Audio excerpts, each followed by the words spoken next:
जम्मू कश्मीर से अनुच्छेद 370 को निरस्त किए 4 साल से ज्यादा का वक्त हो चुका है। हालांकि इसे निरस्त किए जाने के खिलाफ सुप्रीम कोर्ट में कई सारी याचिकाएं दायर की गयी, जिसके बाद आज आखिरकार सुप्रीम कोर्ट ने अनुच्छेद 370 को निरस्त किए जाने को चुनौती देने वाली याचिकाओं पर अपना फैसला सुनाया। चीफ जस्टिस DY चंद्रचूड़ की अध्यक्षता वाली 5 जजों की संवैधानिक पीठ ने ये फैसला सुनाया। अनुच्छेद 370 पर फैसला पढ़ते हुए चीफ जस्टिस ने कहा कि राज्य में युद्ध के हालातों की वजह से अनुच्छेद 370 एक अंतरिम व्यवस्था थी। सुप्रीम कोर्ट ने कहा कि जम्मू कश्मीर से अनुच्छेद 370 को हटाना संवैधानिक रूप से वैध है। इस तरह से सुप्रीम कोर्ट ने साफ कर दिया है कि केंद्र सरकार की तरफ से लिया गया फैसला बिल्कुल ठीक था।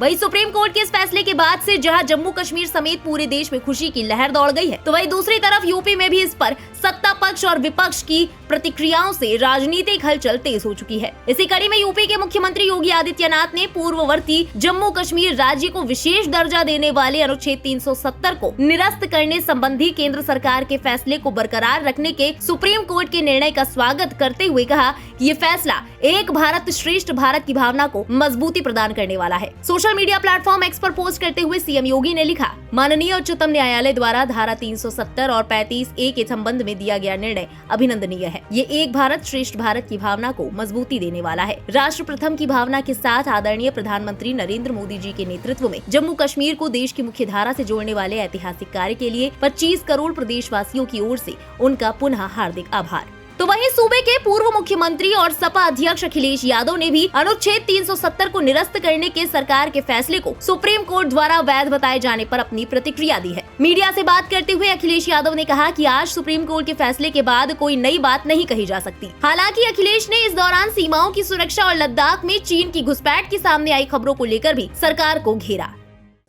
आज जब सुप्रीम कोर्ट का फैसला आया है, तो सुप्रीम कोर्ट के फैसले के बाद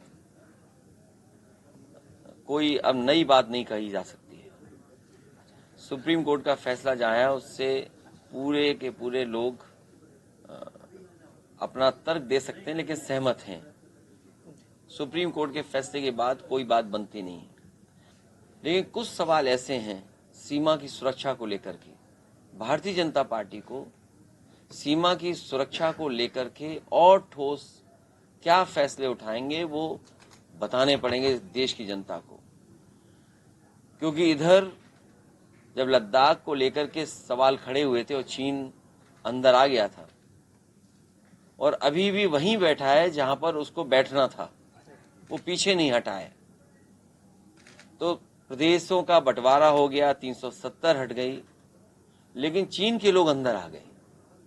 गौरतलब है कि केंद्र सरकार ने 5 अगस्त 2019 को अनुच्छेद 370 को निरस्त किए जाने का ऐलान किया था। इसके साथ ही राज्य को 2 केंद्र शासित प्रदेशों जम्मू कश्मीर और लद्दाख में विभाजित कर दिया गया था। इसके लिए सरकार की तरफ से जम्मू कश्मीर पुनर्गठन कानून 2019 लाया गया था, जिसे ही चुनौती दी गई थी। विपक्ष की तरफ से लगातार कोशिश की जा रही थी कि जम्मू कश्मीर में एक बार फिर से अनुच्छेद 370 की वापसी हो, जिसके जरिए केंद्र शासित प्रदेश को स्पेशल स्टेटस मिल पाए। बताते चले कि जम्मू कश्मीर के केंद्र शासित प्रदेश बनने के बाद से अभी तक वहां पर विधानसभा चुनाव नहीं हुए हैं। हालांकि हाल के दिनों में स्थानीय चुनाव जरूर हुए हैं। वहीं आज देश भर की निगाहें इस बात पर टिकी हुई थी कि आज सुप्रीम कोर्ट का क्या फैसला होगा, क्योंकि ये फैसला सीधे तौर पर जम्मू कश्मीर के आगे का भविष्य तय करने वाला माना जा रहा था। बहरहाल सुप्रीम कोर्ट आर्टिकल 370 हटाने के सरकार के फैसले को सही करार दे चुकी है, लेकिन देश भर में राजनीतिक नेताओं की तरफ से इस मुद्दे पर बयानबाजी का सिलसिला अभी भी जारी है। ऐसे में आने वाले वक्त में विपक्ष की तरफ से इस पर क्या नया कदम उठता है, ये देखना होगा।